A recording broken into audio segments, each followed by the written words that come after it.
you ever discovered a detail at a theme park and thought, there's gotta be a story behind that? Well, you've come to the right place. We're Amanda, Kevin, and Kim, the team behind Where in the Park, and we've spent years exploring theme parks and creating seek and find games that uncover the details that most people miss. And now we're diving into the history, stories, and secrets behind those magical details. So grab your curiosity, and maybe even a churro, and let's explore the parks together, one detail at a time. Hello everyone, this is Amanda, and today on the Where in the Park podcast, we're going to continue our series of Windows with a View, exploring the next set of windows along Main Street, U.S.A. at Disneyland. For those just joining us, we started this series at City Hall, and we've been going to each window along the left side of Main Street. Today, in this part 5, we are starting at the back of the seating area of Carnation Café, where we'll explore the windows along the side of this dining area. If you've missed any of the windows up to this point, the easiest way to binge this series is to go to whereinthepark.com/podcast. There you'll find a drop-down for Disney parks with the links for this Windows with a View series. Clicking on each one not only provides the photos, references, and scripts of each episode, but also includes the embedded podcast player right there, so you can listen and follow along. All right, so let's continue on our journey and see who else we can find.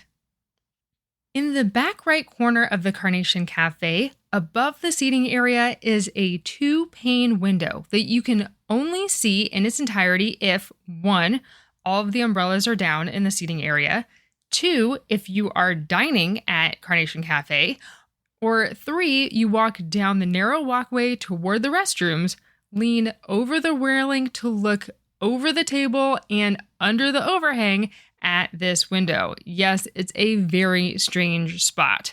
But this window reads, Decorative Fountains and Waterworks by Fred Joerger.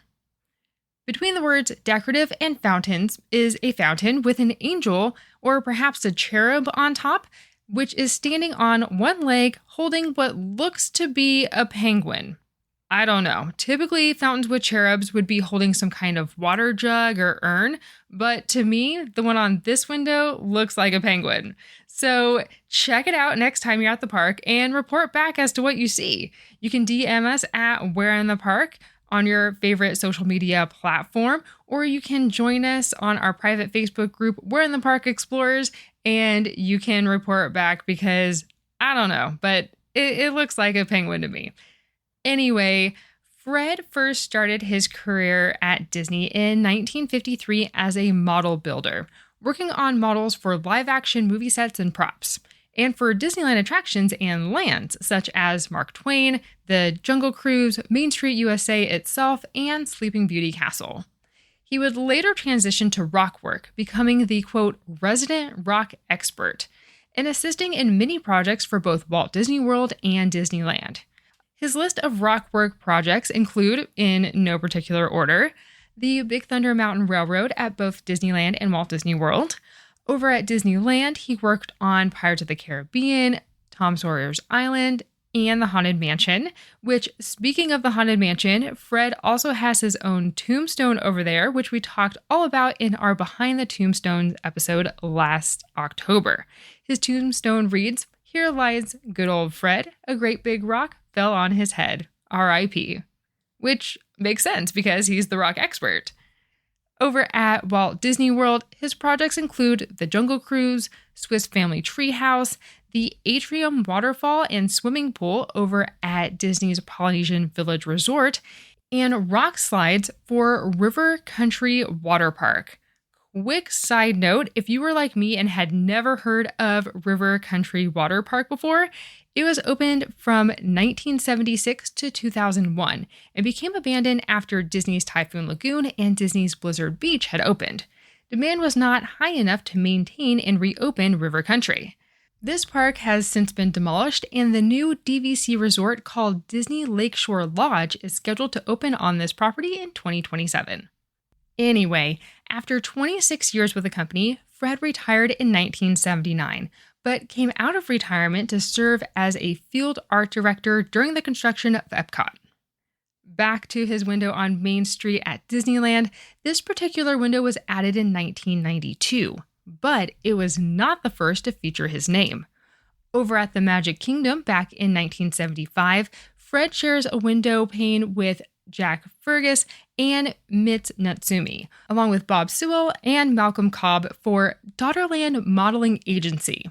You'll find that set of windows above Uptown Jewelers, and we'll be sure to do a deeper dive into that when we do our Windows with a View inspired series over at the Magic Kingdom in a later episode.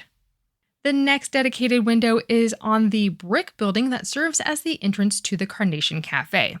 There are 5 windows, but only 3 are dedicated as of this recording. Left to right, these windows are for Sam, Ed, and Renié. The first window here is a single pane reading Sam the Tailor, with a pair of open scissors behind the letters spelling Sam. Now, the majority of Main Street's windows have a full name for us to go, I know that name, or have something more to go off of, like a well-known fact referenced in the context of the window itself. But not this one. This opening day window has provided many to ponder its namesake's hidden identity. This is just Sam, who happens to be a tailor. But who is Sam? According to several sources, including the book People Behind the Disney Parks on page 97, this window is to show fictitious businesses upstairs and is used for atmospheric purposes only. That said, many believe it is in reference to Disney legend Sam McKim, as he, quote, was included in documentation dated May 1955 as a Main Street window honoree, end quote. Disney legend Sam McKim started his career in 1954 as a storyboard illustrator for movies, TV, and later attraction design, as well as concept art for all 4 Disney attractions at the 1964-65 New York World's Fair. Perhaps most notably, Sam was known for his amazing souvenir park maps, which sold at the park from 1958 to 1964. Although he retired in 1987, he came back in 1992 to create the park map for Euro Disneyland, which is now Disneyland Paris. To set the story straight about this Sam the Tailor window, we reached out to Matt McKim, Sam's son, who is also a Disney Imagineer, who said, quote, "The window is a mystery. Dad worked on the windows before the park opened. As a joke, he included his own name, but was told that he hadn't been with the company long enough.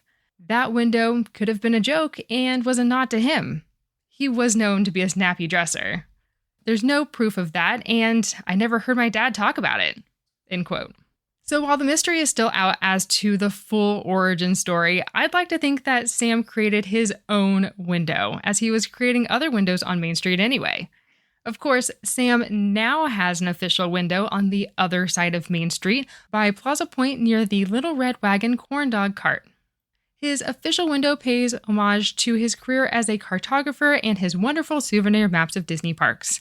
We'll be making our way over to his window in a few episodes of this series, where we'll take a deeper look at his career, so be sure to stay tuned. Quick plug until then, we had a fantastic 2-part interview with Matt McKim back in December 2024 on episodes 22 and 23 of Imagine That, part of Walt's Apartment Productions, a podcast we also host. So be sure to click the link in the show notes and check out those episodes, as it was such a blast chatting with Matt about his time at Disney, as well as some stories of Sam's career as well.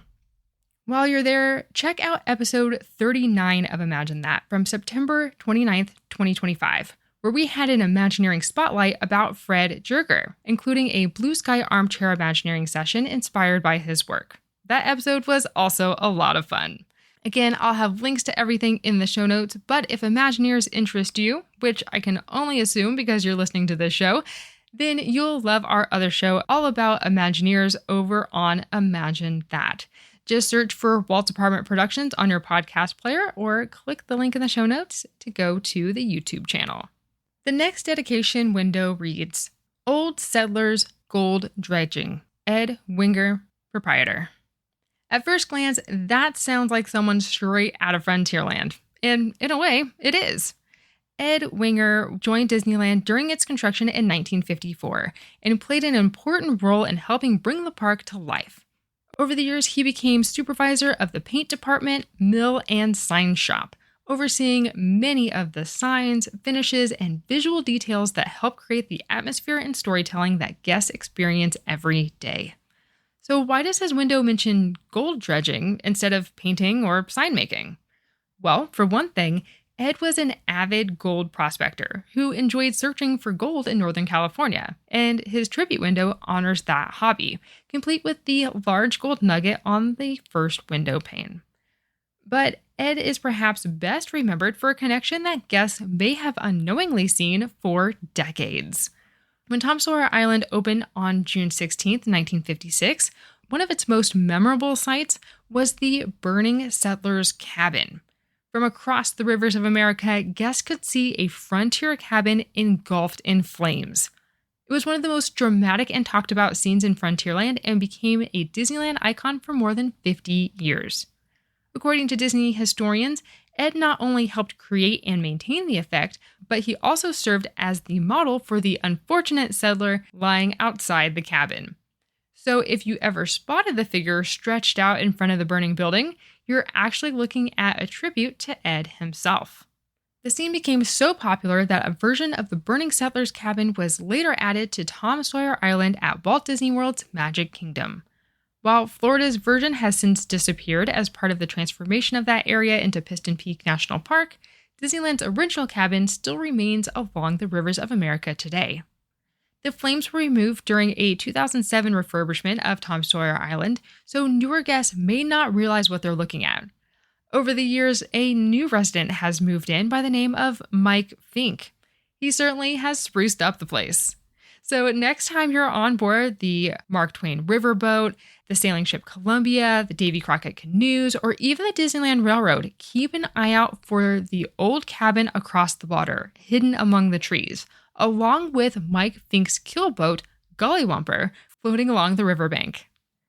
Inspired by the legendary frontiersman Mike Fink from Disney's Davy Crockett television series, the keelboat debuted at Disneyland on December 25, 1956. This sea-ticket attraction offered guests a scenic cruise around the rivers of America. The attraction proved popular enough that versions later opened at the Magic Kingdom on October 1st, 1971, as part of the park's opening day lineup, and at Disneyland Paris on April 12th, 1992, which is the opening day for that park as well. Over time, changing guest expectations and operational challenges led to the attraction's demise. Following a serious accident in 1997, Disneyland's keelboats were retired, while the Magic Kingdom's version operated until April 29, 2001, and Disneyland Paris's version closing on March 16, 2007. There are some great photos over at Daveland and Yesterland of the boats over the years. We'll be sure to link them in the blog that accompanies this episode over at whereinthepark.com/podcast. Today, one of those boats remain as part of Disneyland, a quiet reminder of an attraction that entertained guests for decades. And that's really what makes Ed Winger's story so special. While guests may not recognize his name, many of the things he helped create are still there. The old settler's cabin still stands. The keelboat still rests along the riverbank. The atmosphere and storytelling that he helped shape continue to immerse millions of guests every year. And now that you know the story, go out and find these easily missed details next time you're at the park. The last window we'll cover today is the window just to the left of the Carnation Café entrance. Here you'll find a 2-pane window reading Milady Fashions, Renié, Dressmaking, Hem-stitching, and Picoting. Renié Conley was one of Hollywood's most accomplished costume designers. Over a career spanning more than 3 decades, she designed costumes for countless films and television productions, earning 5 Academy Award nominations for Best Costume Design and taking home the Oscar in 1964 for her work on Cleopatra. As a longtime costume designer for RKO Pictures, Renié's path crossed with Disney's on numerous occasions. RKO distributed many of Disney's films during the studio's early years, and Walt was well aware of her reputation for creating costumes that helped tell a story through clothing. So when Walt Disney began building Disneyland in 1954, he turned to Renié for help. As we know, Disneyland isn't a movie set, but Walt was creating an entire world that would require hundreds of cast members to look like they belonged in different lands, time periods, and stories. Renié was asked to create the original costume concepts for the park, laying the groundwork for the look and storytelling that cast members continue to bring to life every day. She also designed all the gowns worn by Disney legend Betty Tailor as Slewfoot Sue in the Golden Horseshoe Revue. The legendary Frontier stage show opened with Disneyland on July 17, 1955, and entertained guests up until October 12, 1986, making it one of the longest-running live shows in theme park history. Betty Tailor herself performed in the Revue throughout its tenure, becoming one of Disneyland's most beloved entertainers, along with comedian and Disney legend Wally Bogg, whose window is around the corner from Renié's and one we'll cover in our next episode of this series. In many ways, Renié helped establish the difference between a uniform and a Disney costume. Her designs weren't simply meant to identify employees, they were designed to support the story of each land and make guests feel like they had stepped into another time and place. Just as Imagineers like Sam McKim helped design worlds for guests to explore, and Fred Joerger and Ed Winger helped bring those worlds to life, Renié Conley helped dress the people who inhabited them. And now, more than 70 years later, every cast member costume worn throughout Disneyland can trace at least a small part of its heritage back to the concepts she developed. That marks the end of the Carnation Café courtyard, as I call it. Next up in this series, we'll round the corner past the entrance to this restaurant and continue down Main Street toward the castle, exploring more windows on the left. But we have many more details to discover, so be sure to subscribe to the podcast so you never miss an episode. Thank you so much for listening. We hope you've learned something new, and we'll check out these windows next time you're at Disneyland. Until next time, keep exploring, and we'll see you somewhere in the park. Bye for now. Thanks for exploring with us today.